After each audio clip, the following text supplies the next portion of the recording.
The softening of approach by Kerala's Catholic Church towards the Sangh Parivar has been criticized by a section of the clergy in the state. One of the priests, Father Ajimon Puthiyaparambil, has withdrawn from active pastoral ministry and has said that he wants the church to reform. This is not theological issues on which he is asking for a reformation, but on administration. Father Ajimon also said that the growing influence of Sangh Parivar among the section of the clergy and laity, that is, the common people of the church, has become quite worrying. The question is, why is it that the church in the recent past has been tilting towards the BJP? The church and its leaders have been saying that they have been facing a combined leftist Islamist attack on it. The latest being the protest at the Amal Jyoti Engineering College, where the Diocese of Kanyarapalli says that the outside forces are targeting Christian educational institutions.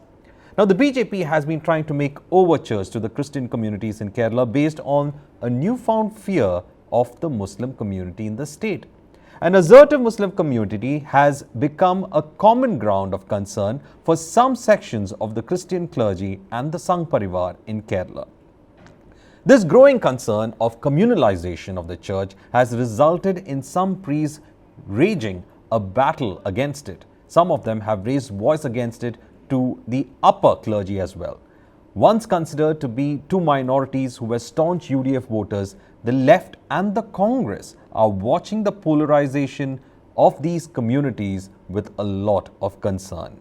Father Ajimon Puthiyaparambil, my first question to you is very simple. Why is it that you decided to move away from your pastoral duties in the Sirumalabad Church as a protest? Please, can you explain what made you take that decision? Okay, it's not a protest. It's a divine call or a divine call, and I have to answer the questions of my conscience. It's not a protest. Instead, it's my call to reform the church. I see the decay in the church in many aspects, like financial transparency and the unholy relationships with the politicians, and giving importance to the ritualistic practices. All these things actually wounded my heart, and I want to reform the church as a Catholic, as a son of Catholic Church, as a priest, and I will do my best to reform, to clean the church in my way, depending on Jesus Christ. Reform the church not theologically, you're reforming the church administratively. Administratively, you're saying there is a decay with regards to the corruption system. You're talking about the corruption in the church, I assume. Okay. But when you're talking about the corruption, you were also, in fact, saying that you're worried about Sangh Parivar influence in the church. Can you explain more on this? Sure. Yeah. The church, especially the leaders, lost the moral power. Due to this, they want to make some unholy relationships. I think the relationships between the Catholic Church, or especially the leaders of the church, and the political parties are not based on ideology. Instead, it's purely an opportunistic relationship. So that I call this an unholy relationships. Why? Because the church, the institutional church wants to have many things. So it wants the support of the political power. So that now BJP is in power, so they want the alliance and the protection of the BJP. It is never an ideological friendship. Instead, it's an opportunistic friendship between the Catholic Church leaders in Kerala and the BJP. On the other hand, BJP wants the votes. They only want the votes, nothing else. Their relationships with the leaders of the Catholic Church, not based on a real friendship, but it's also an opportunistic relationship. They want votes. Yes.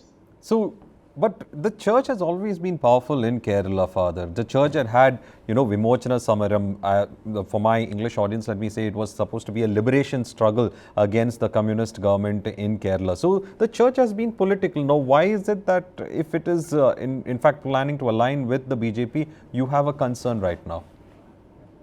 See, and in Kerala, if you see the history, church was never partial. They were impartial, and they have the moral power to criticize the government, whether they are Congress-led government or BJP-led government or LDF-led government. They have no fear. They criticized the governments. That was the moral power, and the church had. But now the church is losing, or church is not having that moral power, and they lose it due to many things. And see, in one words, I will say the church is moving away from the path of Jesus Christ. We cannot. It's off the track. It is off the track. So what do you mean? Are you trying to say that the church shouldn't become political? It shouldn't take a political stance. It should be what it is to be. That is to be religious. It should just be a religious entity. It shouldn't be political entity. Is that what you're trying to say? See, church is a divine entity. It should be a religion. It should be a divine entity. It should not be a political entity. We see in history, whenever the church had relationships with the political entity, it decayed. See, and the Pope and the Caesar should not be friends.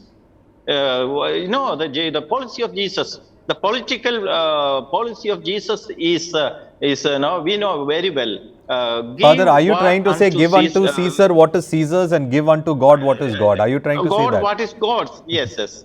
Yeah. So give unto God what is God's and give unto Caesar what is Caesar's.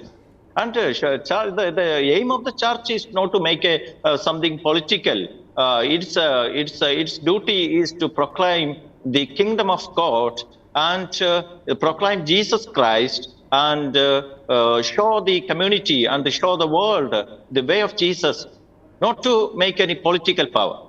Well, Father, then also interestingly, I wanted to ask you this question as well. You are also worried about hatred for another community that is spreading within the church. What is your concern regarding that? See, Jesus wants to love everyone. The only command given by Jesus is to love your neighbor. Neighbor doesn't mean that Christians alone. Neighbor means the everyone you meet. So, church should not hate anyone. Church should not promote hating someone, a community or a group. It's against the will of God, the will of Jesus Christ.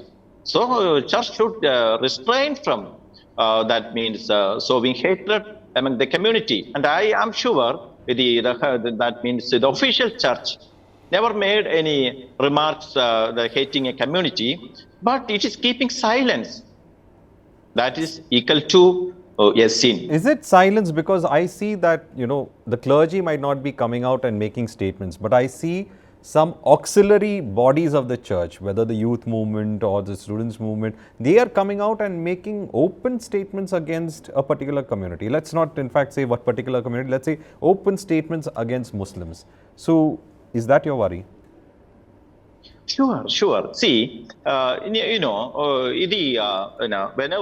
a dictatorship, we see in history, they want to make an enemy. See, look at Manipur. In Manipur, within weeks, the cookies, they are Christians. They became terrorists over a fortnight. See, so that we could not make anyone as enemies. We have to make them friends. So the auxiliary bodies like youth movements and other organizations are making hatred statements, and these should be stopped by the authorities of the church.